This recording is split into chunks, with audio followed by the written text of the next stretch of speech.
Bharatiya Janata party कार्यकर्ता आधारित party है और संगठन आधारित ये जो है वो सरकार है, और सरकार जो है वो नीति रीत सिद्धांत पर आधारित है। तो हमारा सर्वश्रेष्ठ क्या हुआ?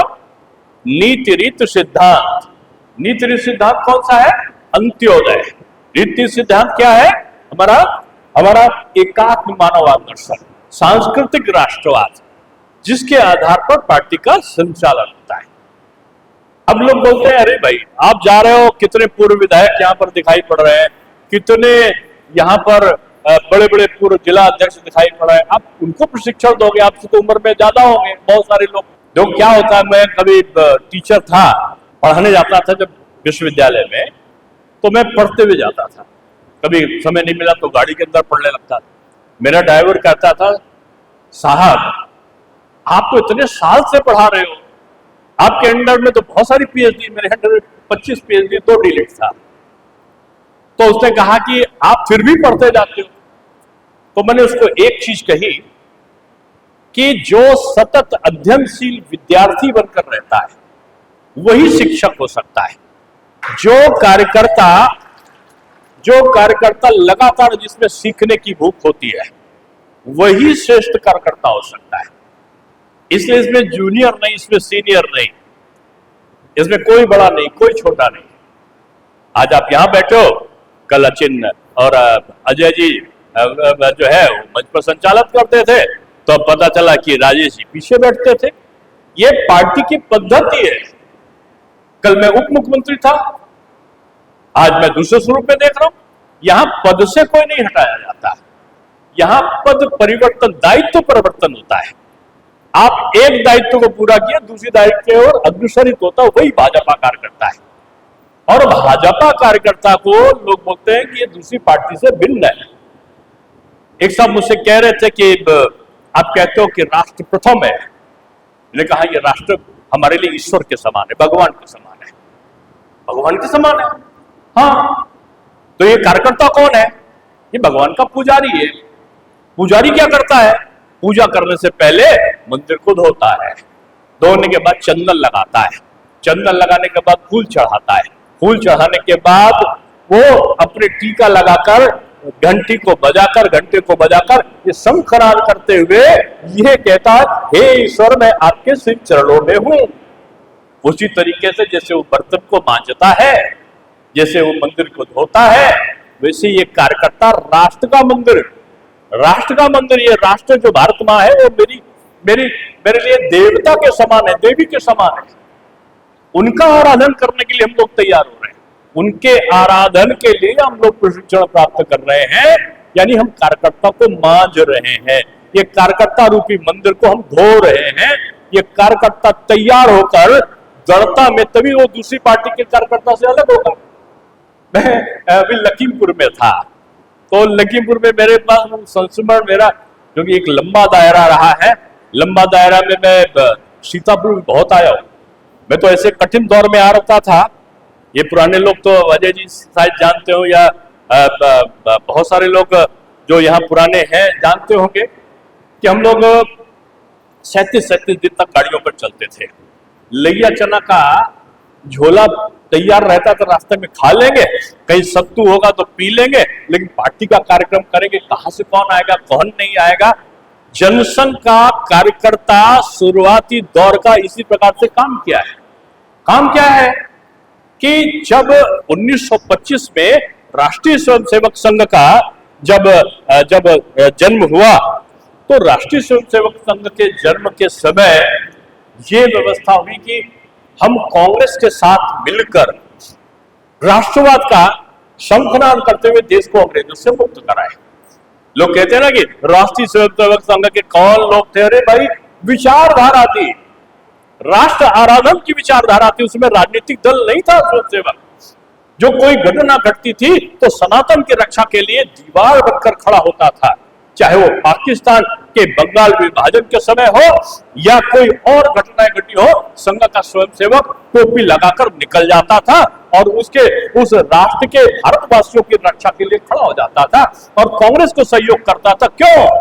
क्योंकि आंदोलन का नेतृत्व उस समय कांग्रेस कर रही थी। अगर विभाजन होता तो अंग्रेज कूट डालो और राज्य करो करते रहते, इसलिए उनका किया।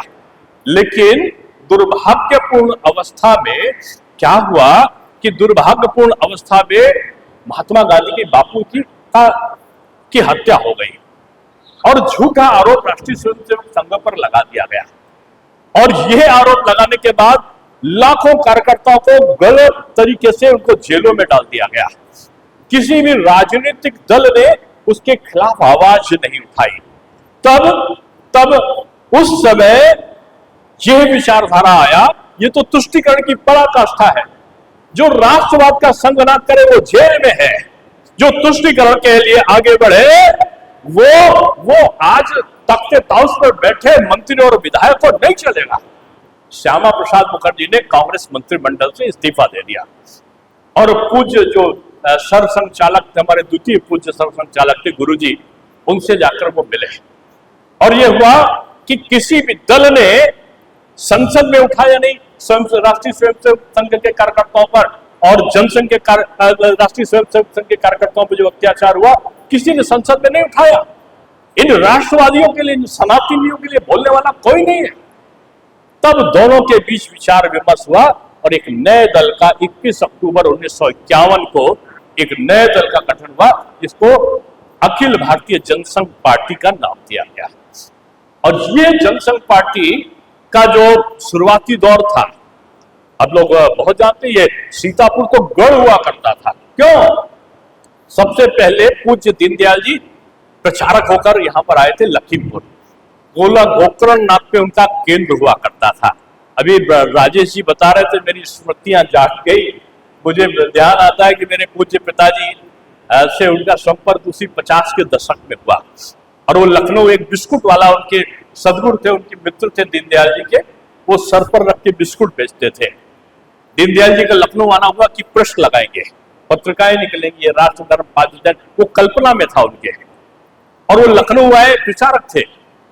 लखीमपुर के गोकर्ण नाथ से तो सीतापुर आवागमन हुआ करता था उनका। और वो उस दौरान सदगुरु बिस्कुट वाले को जो थे उनके मित्र, उनके वहां आवास नहीं था, वो मेरे आवास पर ले आए। और ये सौभाग्य था कि उसी समय पिताजी को उनका सानिध्य मिला। और एक दौर आया कि पूज्य दीनदयाल जी का जो सूत्र वाक्य था कि भूल गए राशनक, भूल गए छकड़ी, तीन चीज याद रही, नून तेल लकड़ी। ये एकात्म मानववाद का सिद्धांत प्रतिपादित हुआ और एकात्म मानववाद का सिद्धांत प्रतिपादित होते हुए जनसंघ की स्थापना का दौर हुआ, वो राष्ट्रीय महासचिव हो गए। और जो श्यामा प्रसाद मुखर्जी थे राष्ट्रीय अध्यक्ष थे। और उस समय दीनदयाल जी का जो सिद्धांत था, हम चलेंगे कैसे, हम करेंगे कैसे, हम सरकार में आएंगे तो क्या होगा, हम संगठन करेंगे तो हमारे नीतियां सिद्धांत कौन से होंगे, किनके आधार पर हम चलेंगे, राष्ट्र की रक्षा के लिए संकल्पित लोगों को कैसे तैयार करेंगे, ये तय कर रहे थे। और उस समय का जो दौर था, ये आप सीतापुर के हम कार्यकर्ता प्रशिक्षण शिविर में आए हैं, मुझे बहुत बार आने को मिला। लेकिन मुझे बताऊं तो मुझे पूज्य विपिन बिहारी तिवारी जी को बहुत सारे लोग जानते ही नहीं होंगे आप लोगों में से। पंडित विपिन बिहारी तिवारी जी विधायक हुए थे यहाँ, हुए खैर 2 बार विधायक हुए। बाद में मैंने उनके सानिध्य में विश्व संवाद केंद्र की स्थापना करी पार्क रोड में। मैं उनके साथ में रहा बहुत समय, आता था। विपिन जी जनसंघ से जीते थे। जब हमें चलता था तो यहाँ पर तंबकेश्वर प्रसाद जी, बच्चा बाबू के बेटे शायद रामेश्वर जी, गप्पू भैया आए क्या? ये वो जमाना था कि आपके पूज्य पिताजी को, तंबकेश्वर जी को लोग आधार मानते थे यहाँ सीतापुर का। वो दौर भी था जब आदरणीय राजेंद्र गुप्ता जी लैया चना खाते हुए और टेम्पो में चलकर भारतीय जनता पार्टी का वो कार्यालय बाद में बना, पहले वो केशव बाग के कार्यालय में आते थे लखनऊ के, और कभी बस से आते थे, कभी टैक्सी से आते थे, कभी टेम्पो से आते थे। राजेंद्र गुप्ता जी प्रदेश के अध्यक्ष बने और प्रदेश के अध्यक्ष साथ नेता सदन भी बने, उप नेता बने, वित्त मंत्री बने, बहुत सारे दायित्वों में आदरणीय राजेंद्र जी रहे और सीतापुर की जान थे एक तरीके से। ये दौर मैं बता रहा हूं कि शारदानंद दीक्षित जी सांसद भी हुए, विधायक भी हुए। यहां अगर देखो गोकर्ण प्रसाद जी, जो कहते हैं ना दलित, अरे दलित समाज तो बहुत पहले से यहां पर था। भार्गव साहब जो भारतीय जनता पार्टी के साथ तो जीत कर आता था। और शारदानंद दीक्षित जी के बाद गोकर्ण जी। मैं चुनाव में आया तो मैं प्रदेश का अध्यक्ष था और मुझे याद आता है कि वो हर गांव की एक सभा थी, पानी बरस गया था और लोग कहते थे, मेरे बारे में उड़ा था कि मैं जहां पर जाता हूं वो सीट नहीं हारती। किसी ने दौलत राम जी को बता दी कि साहब वो प्रदेश के अध्यक्ष हैं युवा मोर्चे के, जहां सभा करे वो कभी सीट नहीं हारी आज तक। खैर ये रिकॉर्ड आज भी है, कहीं वो सौभाग्य मिला।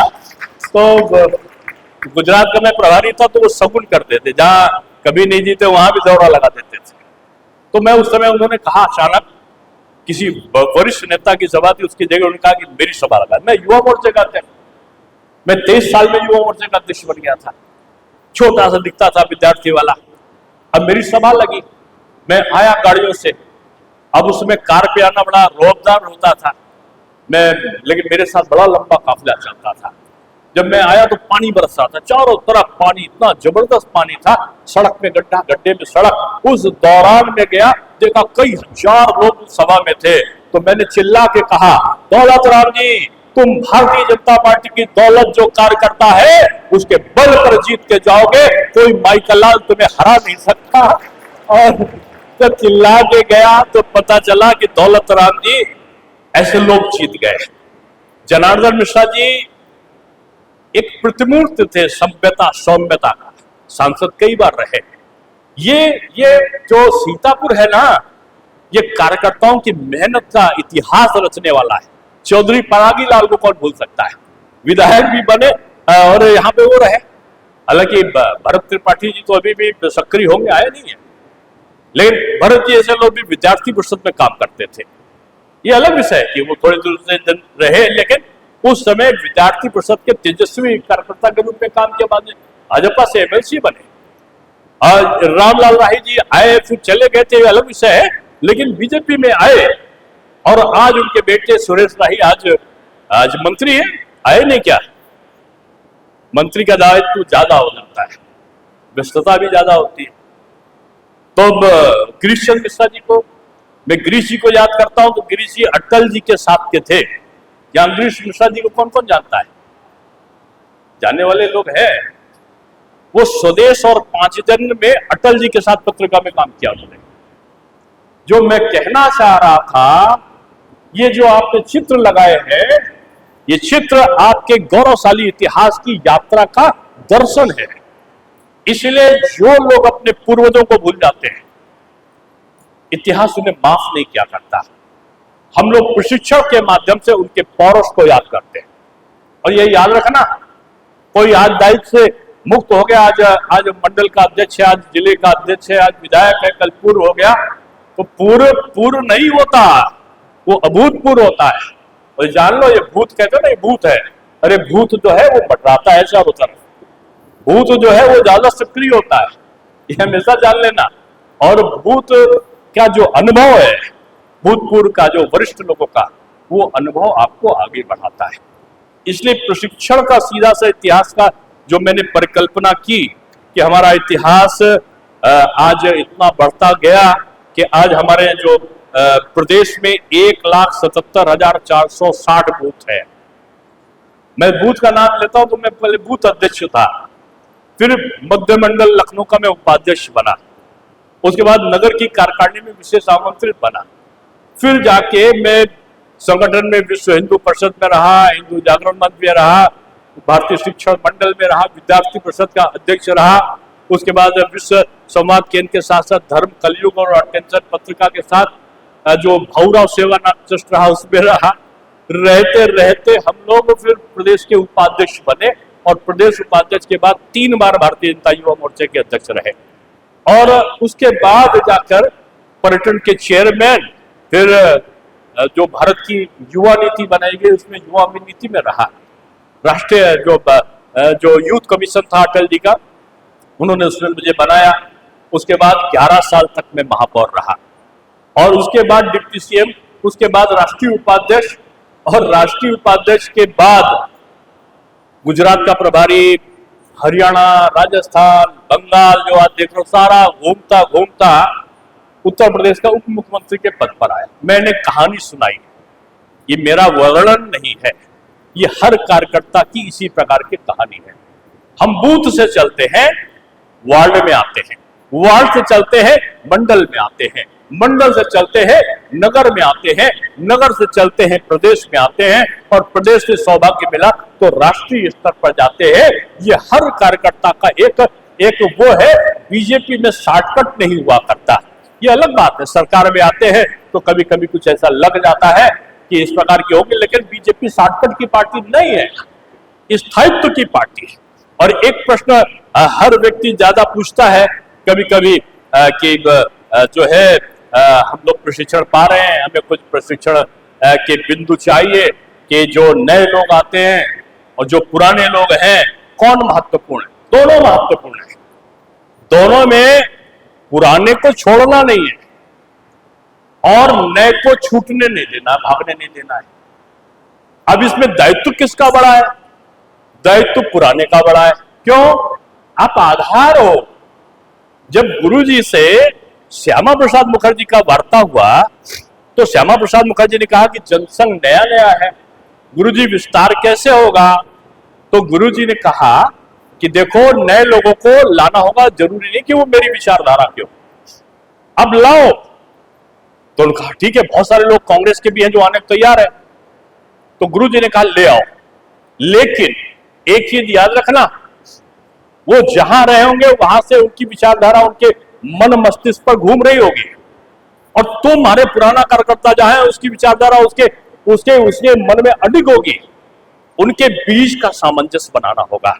यानी जो नया आ रहा है उसे अपने तरीके से बनाना होगा और उसके जो नए अपने विचारधारा उसमें ऊपर से नीचे तक प्रवाहित कर देना है, जिसमें उसमें और हम में अंतर ना दिखाई पड़े और वो आपसे छूटे नहीं।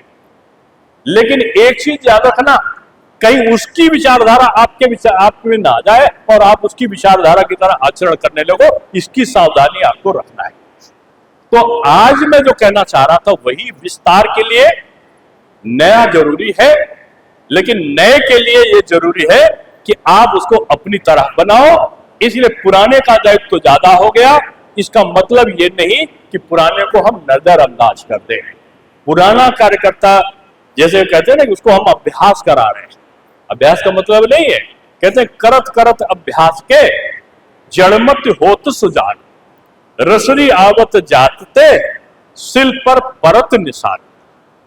हम अडिग हैं। हम कौन से कार्यकर्ता हैं? हम मिट्टी का प्याला है। कभी कभी मैं सिखाता हूं, लोगों को बोलता हूं, मैं इटावा में कार्यक्रम में गया था और उस समय नई नई पहली बार सरकार बनी थी। मैं उत्तर प्रदेश में युवा मोर्चे का प्रदेश अध्यक्ष था और होता क्या था, सैफई गांव मुलायम सिंह जी का बड़ा भारी गढ़ था और क्या होता था, वहां एक जनसंघ के राजू गुप्ता हुआ करते थे। उनकी लकड़ी की परचून की दुकान थी, गुमटी जिसको बोलते हो आप। तो जहां चुनाव आते थे वो जनसंघ का झंडा लगा देते थे, बीजेपी का झंडा लगा के भारत माता की जय। किसी की हिम्मत नहीं होती थी कि सैफई में बोल दे, लेकिन वो इटावा का कार्यकर्ता जोर से टोपी लगाता था और जोर से चिल्लाकर भारत माता की जय जैसे कहता था। 2 घंटे बाद उसकी गुमटी को लोग, जो समाजवादी पार्टी के दूसरे कार्यकर्ता थे, फूंक देते थे और वो रोता नहीं था, वो और जोर से चिल्लाता था। उसके पूरे घर के लोग निकल पड़ते थे और धीरे धीरे वो बूथ हमारा मजबूत होता जाता था। जब मैं प्रदेश अध्यक्ष होकर गया तो मेरा स्वागत था इटावा में। इटावा जब पहुंचा तो भारतीय जनता पार्टी की सरकार बन चुकी थी और जब मैं पहुंचा तो मुझे 2 लोग, एक चौबे करके थे, उनका नाम मुझे इस समय याद नहीं आ रहा है, एक चौबे थे और एक राजू गुप्ता थे, 2 पुराने कार्यकर्ता होते थे। जोर से नारा लगाते थे भारत माता की जय और पता चलता था दरी चांदी आपको अपने कैटर को कह दिया होगा, बन गया होगा। लेकिन उस समय कार्यकर्ता माइक लगाता था, कार्यकर्ता बैनर लगाता था, कार्यकर्ता की किसी के घर से फूल आता था, किसी की कुर्सी होती थी, आप जमीन पे लग के आप लोग बैठते थे कार्यकर्ता। वो समय था और जब होता था तो आपका दोपहर का जब कार्यक्रम का वो होता था तो किसी घर से 20 पूड़ी आई, किसी के पास 100 पूड़ी आई। ये जो घरों से बनकर खाना आता था वही कार्यकर्ता मिलकर खाता था। ये जनसंघ और ये भाजपा का प्रारंभिक दौर था। मैं पहुंचता हूं इटावा, ट्रेन से पहुंचता हूं, जैसे ही उतरता हूं इटावा के स्टेशन पर बाजा बजा, मेरा पिया घर आया हो बालेमा। मैंने कहा ये कौन सा गाना है भैया? तब तक पता चला बीजेपी के कार्यकर्ता लेने के लिए एक टैक्सी मिलती थी या कोई किसी के वहां से पुरानी गाड़ी आ जाती थी, उससे हम लोग चले जाते थे।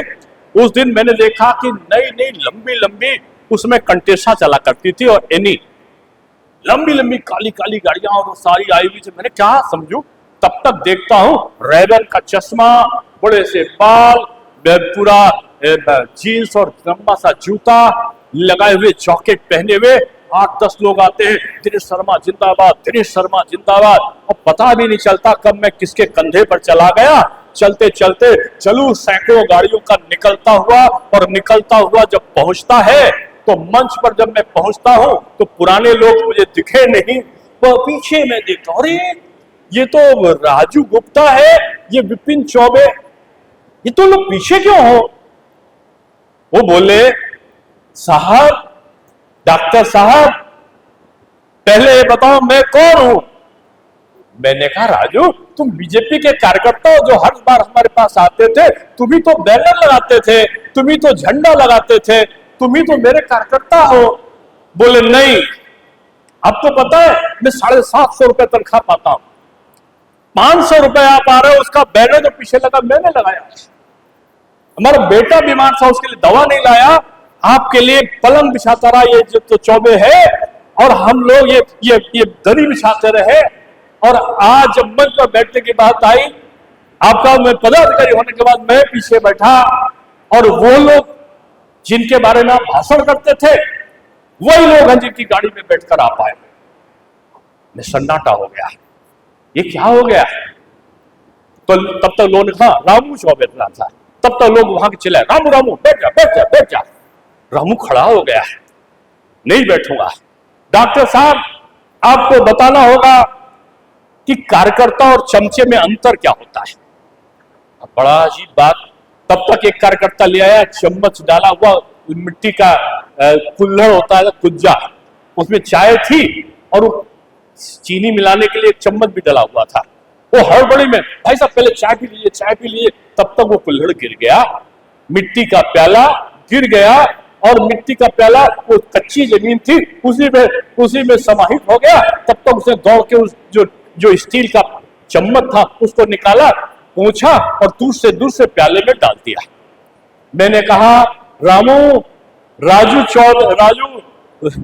गुप्ता तुम्हारे प्रश्न का उत्तर मिल गया। ये बीजेपी का कार्यकर्ता है। तुमने चमचे के बारे में पूछा, चमचा नया और पुराना नहीं होता, चमचा तो चमचा होता है, राजनीति में वो चला करता है। लेकिन देखो वो उसे नए कार्यकर्ता और पुराने कार्यकर्ता से मतलब नहीं है। सत्ता आती है, विधायक जी समझ नहीं पाते, सांसद जी समझ नहीं आते, डिप्टी सीएम रहा मैं तो समझ नहीं पाता, लेकिन क्या होता है कि वो कब आपको आकर्षित कर ले पता नहीं चलता। तो मैंने कहा अब तुम्हारे प्रश्न का उत्तर सुनो। ये कार्यकर्ता ये मिट्टी का प्याला है और ये चम्मच तुम्हारा ये चमचा है। मान लो चमचे का काम है ये चाय में शक्कर की तरह शक्कर को घोलने का, यानी नेता की चापलूसी करके उसके साथ रहने का, और ये मिट्टी का प्याला है वो गिर गया, टूट गया, लेकिन उसने मिट्टी का साथ नहीं छोड़ा, उसी के साथ में रहा। और ये जो चम्मच है, देखो एक को छोड़ दिया, एक टूट गया तो छोड़ दिया, यानी एक पार्टी मानो किसी और में चली गई तो वो भी दूसरे में चला गया, दूसरी चली गई तो तीसरे में चला गया। वो चम्मच अपना स्थान बदलता रहता है, लेकिन मिट्टी का प्याला अपना स्थान नहीं बदलता। तो हे बीजेपी के सीतापुर के कार्यकर्ताओं, तुम्हारा प्रशिक्षण यही है कि तुम मिट्टी के प्याला की तरह भारतीय जनता पार्टी की नीति रीति सिद्धांत से बंधे हो। तुम इसका साथ नहीं छोड़ सकते। हम अच्छा हो सकता है, बुरा हो सकता है, मेरे साथ हो सकता पद ना मिला हो, लेकिन पार्टी और नीति और सिद्धांत हमारा ध्येय है, इसलिए हम चल रहे हैं। और मैं ये कहूंगा कि जब हम सरकार में आए थे तो अटल जी ने जैसे कहा कि सरकारें आएंगी जाएंगी, लेकिन हमारी नीतियां, हमारा विश्वास, हमारा आत्मविश्वास स्थायी रहना चाहिए। राहुल गांधी की मनमोहन सिंह सरकार आई, कांग्रेस की सरकार आई, उन्होंने कहा सरकार आएगी फिर कभी नहीं आएगी। फिर मोदी जी की सरकार आ गई तो मोदी जी ने कहा सरकार आएगी फिर आएगी, बार बार आएगी, नहीं जाएगी, क्योंकि मेरा कार्यकर्ता उस पर आधारित है। तो ये बात ध्यान रख लेना कि जो मेरा कार्यकर्ता है ना, पद मिलता है नहीं मिलता है। मैं उप मुख्यमंत्री एक दिन अचानक नहीं रहा, मेरे मन में और खुशी हुई कि मुझे और काम करने को मिलेगा। 25 तारीख की तारीख थी, मैं 26 तारीख से निकल गया। कौन देखागा मुझे? मैं कार्यकर्ता हूं। मैं दूसरे दिन से दौड़ा, पहले 200 आदमी आए, धीरे धीरे होता ना कि आपकी डीपी से आपकी फोटो हटेगी, फिर होल्डिंग से, ये हर व्यक्ति के साथ, जिला अध्यक्ष का कि जो चमकता हुआ होगा कि हर होल्डिंग पे पता चला दूसरा आ गया, दूसरे का होगा, विधायक है पूर्व हो जाएगा तो उसका हटेगा, सामान्य प्रक्रिया है, ये मैं जानता था। लेकिन क्या है कि लगातार कार्यक्रम करने लगा, फिर प्रदेश में हुए, फिर देश में होने लगे। आज पूरा भारतवर्ष घूमकर मैं आत्मसंतोष को प्राप्त करता हूं। कौन देखता है? मैं अपने आप को देखता हूं, मैं संतुष्ट हूं। आप कार्यकर्ता को संतुष्ट होना चाहिए। मुझे दायित्व तो नहीं मिला तो मैं घर बैठ जाऊंगा, ये बीजेपी के कार्यकर्ता का आधार नहीं हुआ करता। इसलिए आप सबको मैं कहता हूं कि आपको अपनी पार्टी के आधार पर काम करना है, और शायद यही प्रशिक्षण का मूल उद्देश्य है। और आप जान लो कि हमारा जो प्रदर्शन है कि हमारी पार्टी का द्वार तो सबके लिए खुला है, लेकिन अपने कार्यकर्ताओं के लिए हमारा द्वार बंद नहीं हुआ है।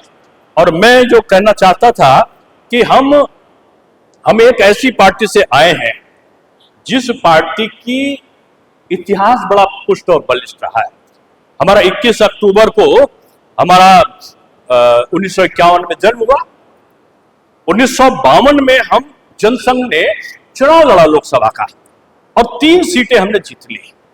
उसके बाद दौर आया 1953 का, श्यामा प्रसाद मुखर्जी ने शंखनाद कर दिया और उन्होंने कहा एक देश में 2 प्रधान, 2 निशान, 2 विधान नहीं चलेंगे। और हम लोग उनके नेतृत्व में भारतीय जनसंघ के कार्यकर्ताओं ने कूच कर दिया कश्मीर के परमिट व्यवस्था के विरोध में, और रहस्यमयी मृत्यु हो गई श्यामा प्रसाद मुखर्जी की। तो हम लोगों ने चिल्लाया कि वो जहां हुए बलिदान मुखर्जी वो कश्मीर, और जहां पैदा हुए मुखर्जी वो बंगाल, है ना। ये इसीलिए है कि हमने उस यात्रा को ब्रेक नहीं किया कि श्यामा प्रसाद जी चले गए हैं तो अब हम लोग को क्या होगा।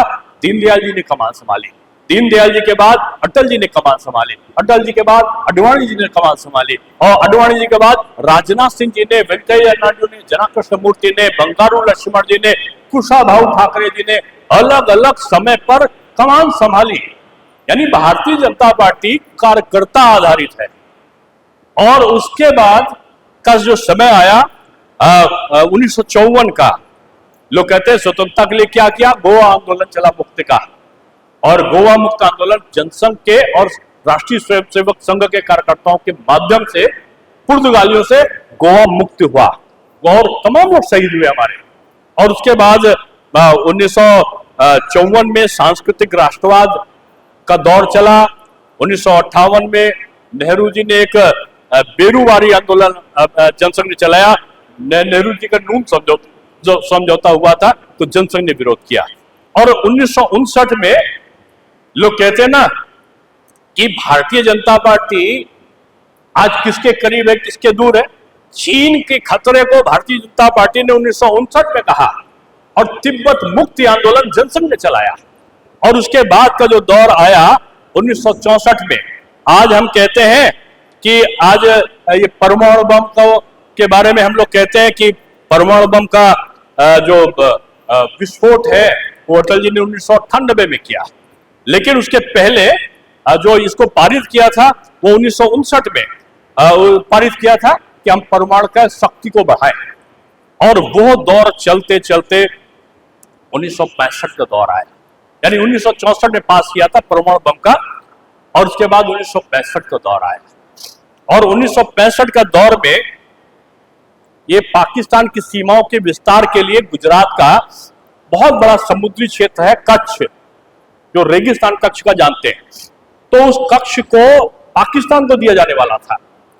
जनसंघ के 5 लाख कार्यकर्ता बगैर किसी साधनों के, कोई टैक्सी से, कोई बस से, कोई ट्रेन से चलता हुआ दिल्ली में एकत्रित हुआ और वो कच्छ समझौते के विरुद्ध आंदोलन हुआ। फिर वो समझौता बदलना पड़ा।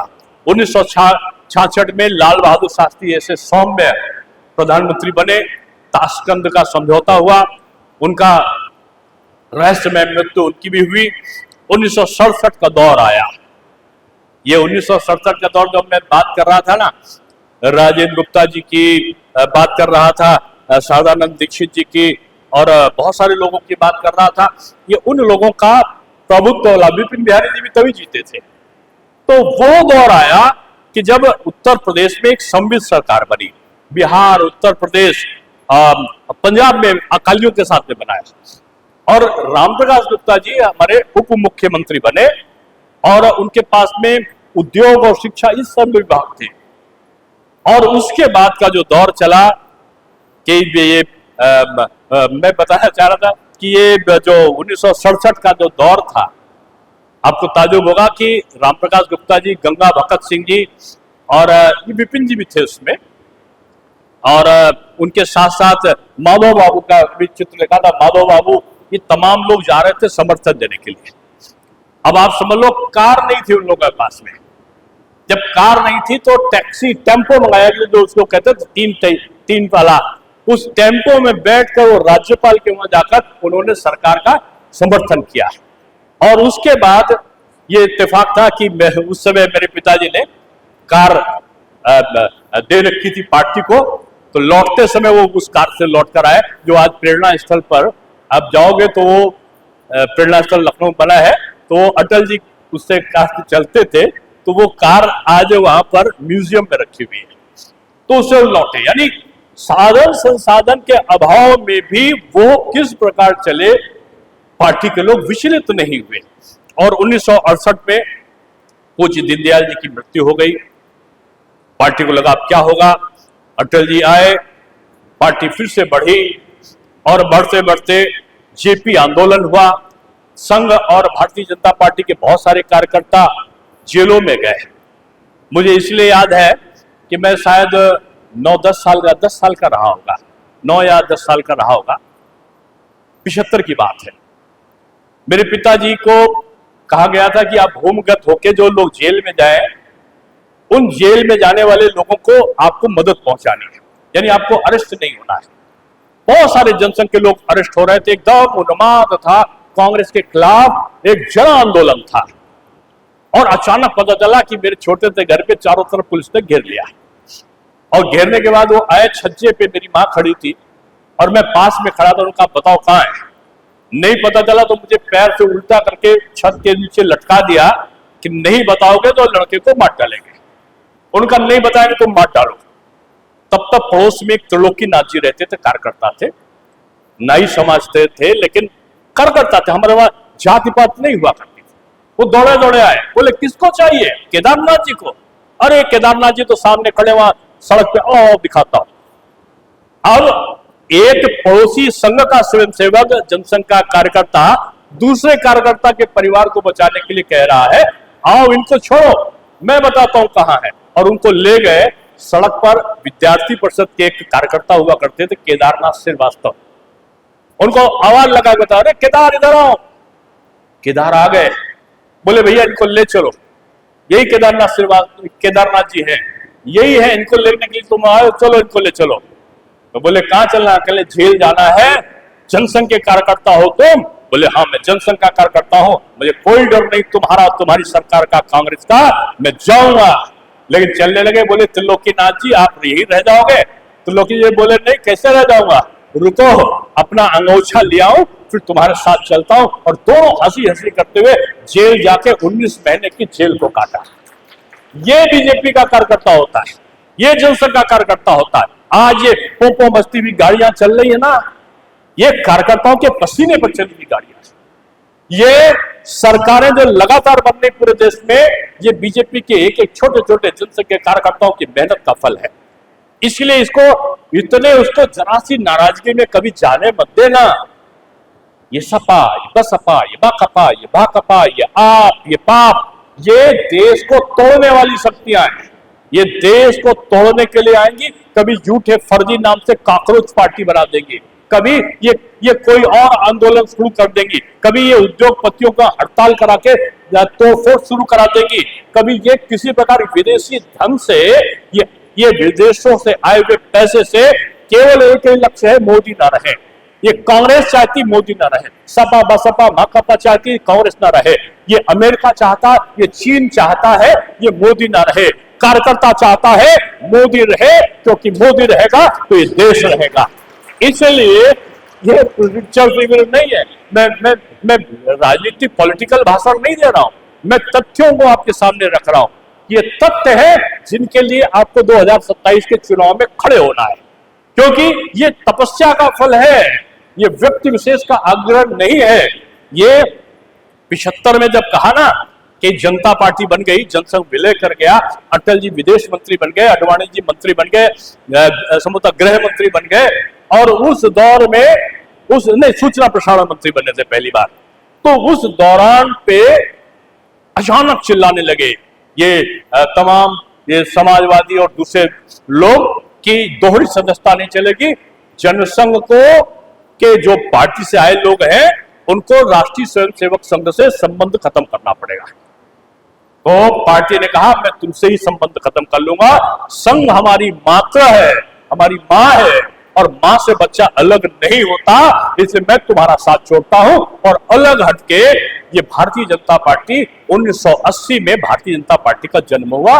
अटल बिहारी वाजपेयी जी इसके राष्ट्रीय अध्यक्ष बने, और राष्ट्रीय अध्यक्ष बनने का कारण था कि अटल जी ने उन लोगों को याद दिलाया 25 जून की इमरजेंसी को, इमरजेंसी आपातकाल के उस दौर को, और पता चला कि अटल जी ने पहला भाषण, अगर सबको याद हो, मुंबई के क्षेत्र में, मैं तो बहुत छोटा था, छोटा क्या 1980 के दशक में संभवतः मैं इंटर में था, और मुझे पिताजी रेल से ले गए थे, ट्रेन से गया था, उनका सुनो अटल जी क्या कहते हैं।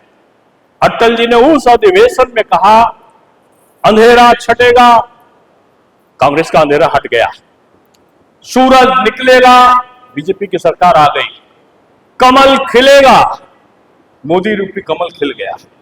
और ये चीजें अटल जी ने उस समय कही थी। आज ये जान लो कि भारतीय जनता पार्टी आज 5 मुद्दों पर इसका जन्म हुआ है, जो इसके निष्ठाएं हैं, पंच निष्ठाएं हैं।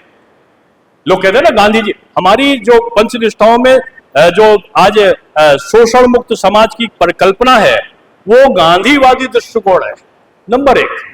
दूसरा है लोकतंत्र, तीसरा है राष्ट्रवाद और राष्ट्रीय एकात्मता, चौथा है सकारात्मक और पंथ निरपेक्षता, और पांचवा है मूल आधारित राजनीति।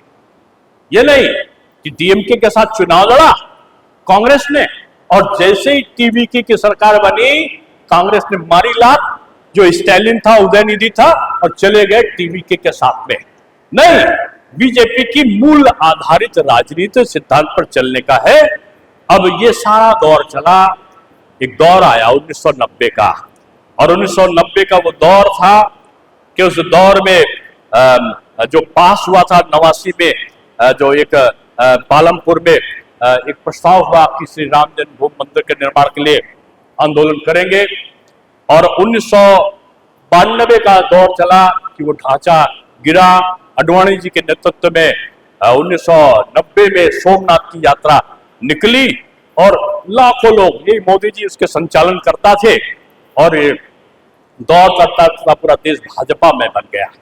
और भाजपा में बनते बनते जब 1992 में उभार हुआ, उसका मूल कारण था कि कांग्रेस की राजीव गांधी की सरकार ने जो तलाक के संबंध में जो है शाहबानो केस में महिला विरोधी रुख अपनाते हुए प्रस्ताव पारित किया, बीजेपी ने उसका विरोध किया। राम जन्मभूमि का आंदोलन चला, रथ यात्रा निकली, और 6 दिसंबर 1992 को बाबरी विध्वंस हो गया। और उसके बाद भारतीय जनता पार्टी 1996 की सबसे बड़ी पार्टी बनी, हमारी 13 दिन सरकार चली। उसके बाद 1998 आया, हमारी 13 महीने सरकार चली। लेकिन 1998 में अटल जी ने प्रधानमंत्री थे।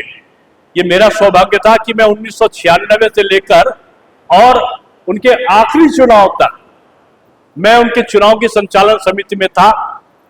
2 चुनावों में मैं कार्यालय 2 या 3 चुनाव में मैं कार्यालय इंचार्ज था। आखिरी चुनाव में तो पूरे चुनाव को देखने का सौभाग्य मुझे मिला था। और मैंने देखा था कि अटल जी का वो दौर था कि अटल जी का अचानक एक दिन अटल जी ने कुछ लोगों को बुलाया और कुछ लोगों को बुलाया, पता चला कि कौन लोग आए पता ही नहीं चला। तब तो लोगों ने कहा कि वो 4 वैज्ञानिक आए हुए अटल जी के पास। वो वैज्ञानिक कौन थे? अब्दुल कलाम साहब थे और उनके साथ 3 वैज्ञानिक और थे। उन्होंने उनसे बात करी और एक लाइन पे पूछा, हम कर सकते हैं क्या?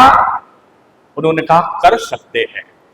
वह इतनी बात हुई और इतनी बात के बाद जॉर्ज फर्नांडिस रक्षा मंत्री थे, उनसे कहा कल हम लोगों को बैठना है साथ में।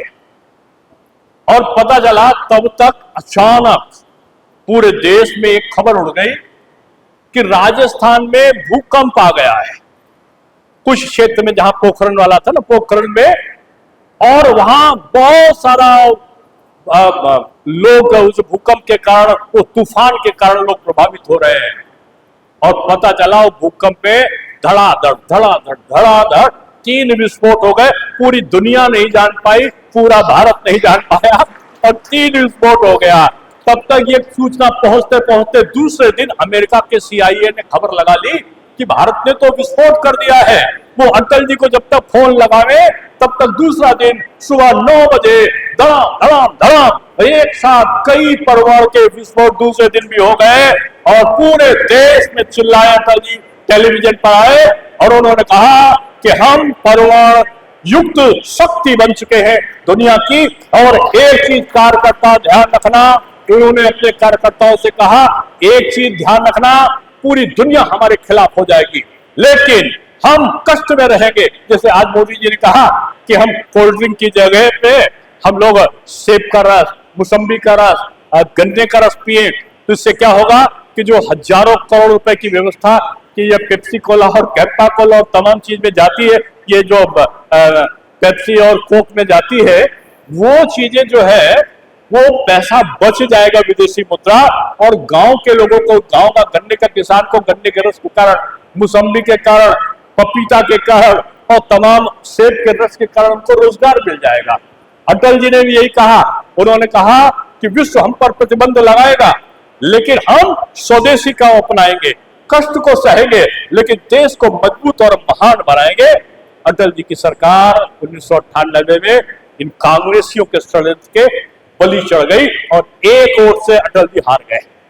एक वोट से अटल जी जब हारे तो पता चला, मैं आपको बता रहा हूं आंखों देखा हाल, कि मैंने बताया था कि वो गाड़ी वहां पर म्यूजियम पे है। तो एक दिन अटल जी लखनऊ आए थे, ये प्रधानमंत्री पद से हटने के बाद एक वोट से गिर गई थी और अचानक उनको लेने जाना था। अचानक उनका कार्यक्रम, एक कार्यकर्ता की वहां शादी थी, अटल जी को आना था।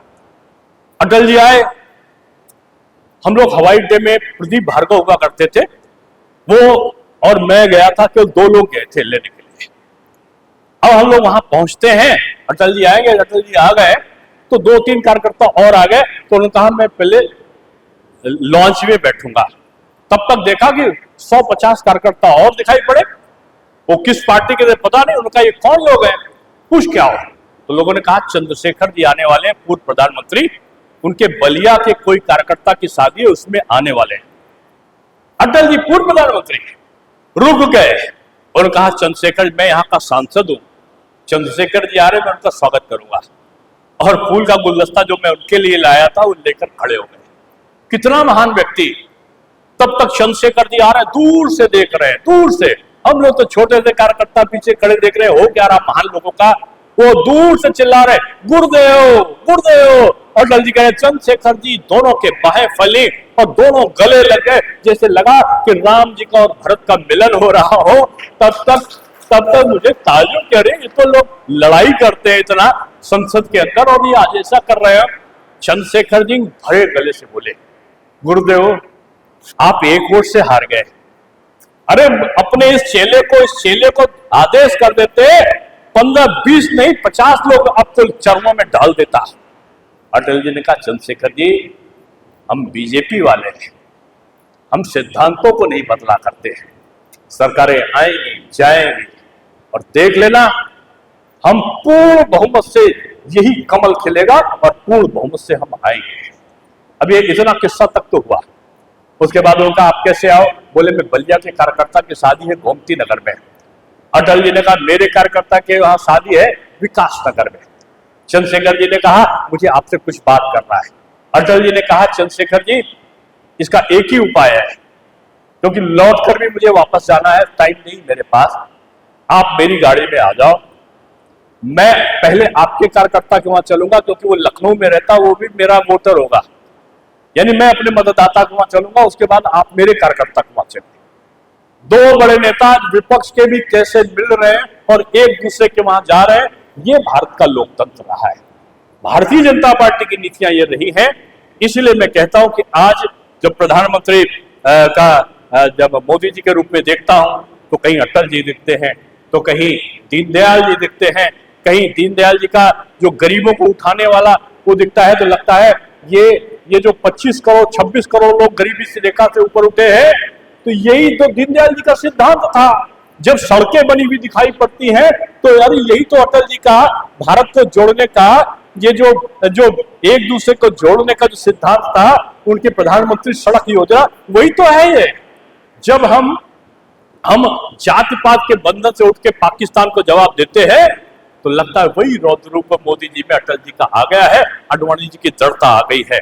ये दौर बदलते बदलते कभी हमने जब 1989 में 85 सीट पाई, तो 1991 में 120 सीट, 1996 में 161 सीट, 1999 में 182 सीट, और पता चला कि 2004 में हमारी सीट कम हो गई, हम 132 पर आ गए। और वो दौर चलता चलता ये हुआ कि 2009 का जब शाइनिंग इंडिया चल रहा था तो उस दौर में हम 116 सीटों पर आ गए। और फिर 2014 का आया, राजनाथ सिंह जी राष्ट्रीय अध्यक्ष हुआ करते थे, पूरा देश में दौरा हो रहा था, गोवा की बैठक हो रही थी और उसमें मैं राष्ट्रीय कार्यकारिणी का सदस्य था। हम लोगों ने जाकर देखा, एक तरफ आडवाणी जी, सुषमा स्वराज, अरुण जेटली, राजनाथ सिंह राष्ट्रीय अध्यक्ष, मोदी जी पीछे की कुर्सी पे बैठे थे, मैं और आदरणीय कल्लाज मिश्रा जी, कल्लाज जी ने मुझे बैठा दिया था जबरदस्ती अपने पास में, कहा बैठो यहाँ पे, और मोदी जी कल्लाज जी के पीछे बैठे थे एक साधारण कार्यकर्ता की तरह। तब तक राजनाथ सिंह जी ने अचानक कहा, आदरणीय नरेंद्र मोदी जी मंच पर आइए। और वहां पर जब नरेंद्र मोदी जी की घोषणा हुई तो सारा कार्यकर्ता खुशी से आह्लादित था और आह्लादित होकर कह रहा था कि अब तो हम सरकार बनाएंगे क्योंकि मोदी है तो मुमकिन है। और पूरा देश को मत डाला।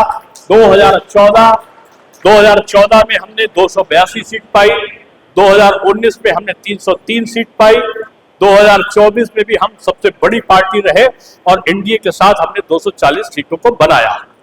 मैं जो कहना चाहता था कि ये पार्टी हताशा से, निराशा से नहीं, केवल आशा के साथ में चलती है। ये पार्टी वो पार्टी है जो अपने नीतियों सिद्धांतों के आधार पर चलती है। ये पार्टी का कार्यकर्ता, एक एक कार्यकर्ता प्रशिक्षण इसलिए लेता है आखिर में कि प्रशिक्षण लेने का कार्य यह है कि आपको ही सरकार को संभालना है। पता नहीं कौन कब मंत्री बन जाए, आप नीचे बैठे हो ना, कब पता नहीं आप ऊपर आ जाओ।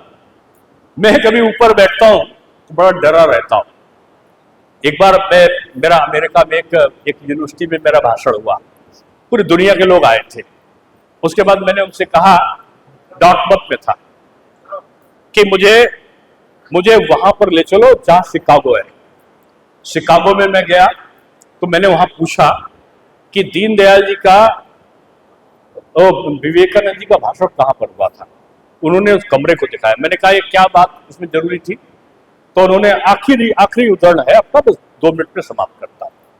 तो उन्होंने कहा कि विवेकानंद जी कुर्ता धोती और साफा बांधकर आए और उनको मुख्य अतिथि के रूप में बुलाया गया था, मुख्य वक्ता के रूप में, लेकिन उनकी वेशभूषा देखकर वहां के जो अमेरिका के जो हार्वर्ड यूनिवर्सिटी के लोग थे, उन्होंने मंच पर नहीं बैठाला, फिर कल उनको नीचे बैठा दिया। जैसे अब तमाम वरिष्ठ लोग हैं जिन्होंने पार्टी समझाया, अजय गुप्ता जी कहे कि मुझे नीचे बैठा दिया और राजेश शुक्ला, दिनेश शर्मा ऊपर बैठे, इसी प्रकार का मतलब मान लो।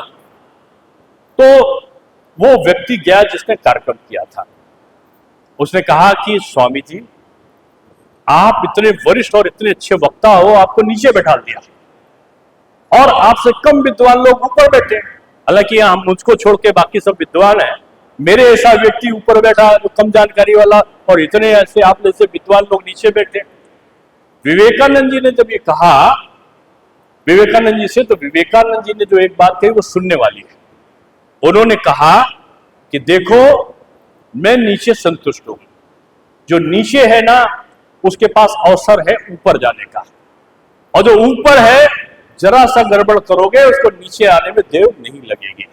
इसलिए हमेशा याद रखना, जो भी पदाधिकारी हो, जो भी संगठन के हो, जो भी पार्षद हो, जो भी विधायक हो, जो भी मेरी तरह राज्यसभा का सांसद हो या मंत्री हो, ये हमेशा याद रखना, ऊपर वाले को अपनी स्थिति बनाए रखने के लिए सतत पवित्रता के साथ में सतत क्रियाशील होना, संगठन के प्रति समर्पित होना जरूरी है। नहीं तो पता नहीं कब जो है आपका जो स्थान है वो और अधिक क्रियाशील व्यक्ति ले ले। इसलिए बीजेपी में तो पहले तू चलता है, पहले आप ले, यही वो बात थी। हम किसी का छीन कर नहीं लेते। इसलिए आज का कार्यक्रम का ये आखिरी संदेश है कि प्रशिक्षण बीजेपी के कार्यकर्ता के लिए जरूरी है। हम एक सीतापुर के पास के एक जिले का किस्सा था कि वहां के एक विधायक जीत कर आए थे, बीजेपी के नहीं थे, कांग्रेस के थे, पहली बार चुनाव जीते थे, और जाति आंकड़े के साथ में उनको मंत्री बना दिया गया था। उसमें लाल रंग की कार आती थी और वो लाल रंग की बत्ती से अपने गांव चले। गांव पहुंचे, जैसे उसने पौ पौ बजाया, पूरा गांव इकट्ठा हो, अरे मंत्री जी कार लाल बत्ती। मंत्री को लगा ये बहुत बड़ी बात हो गई कि मैं जहां हमको लोग घूरते थे, फलाना उल्हाना देते थे, आज चारों तरफ लोग देखने आए हैं। उन्होंने ड्राइवर से कहा हट, मैं गाड़ी चलाऊंगा। ड्राइवर गाड़ी से नीचे उतरा और भागा खस के। मंत्री जी ने उसको बुलवाया पकड़वा के, कहा ड्राइवर तुझसे मैंने कहा कि मैं गाड़ी चलाऊंगा तो तू बैठने के बजाय भागा क्यों? तब ड्राइवर ने हाथ जोड़े, कहा मंत्री जी ये कार है, सरकार नहीं है जिसे जो चाहे चला दे। कार को चलाने के लिए पहले प्रशिक्षण लेना होगा, कार की ड्राइविंग सीखनी पड़ेगी। आपको इसीलिए कहता हूं, आप सपा बसपा मकपा भाकपा कांग्रेस इनकी तरह एक्सीडेंट करने वाली पार्टी नहीं हो। आप बीजेपी रूपी सरकार रूपी कार को चलाने के लिए पहले से प्रशिक्षण लेकर जा रहे हो। जब प्रशिक्षण लेकर जाओगे ना तो ये एक्सीडेंट नहीं होगा। और मोदी जी जो कहते हैं ना कि बीजेपी सरकार आएगी फिर आएगी, बार आएगी, नहीं जाएगी, तो अगर आप प्रशिक्षण लेके गए हो तो सरकारें आएगी, 2027 में आएगी, 2029 में आएगी ना, 2027 में आएगी, 2/3 बहुमत से आएगी।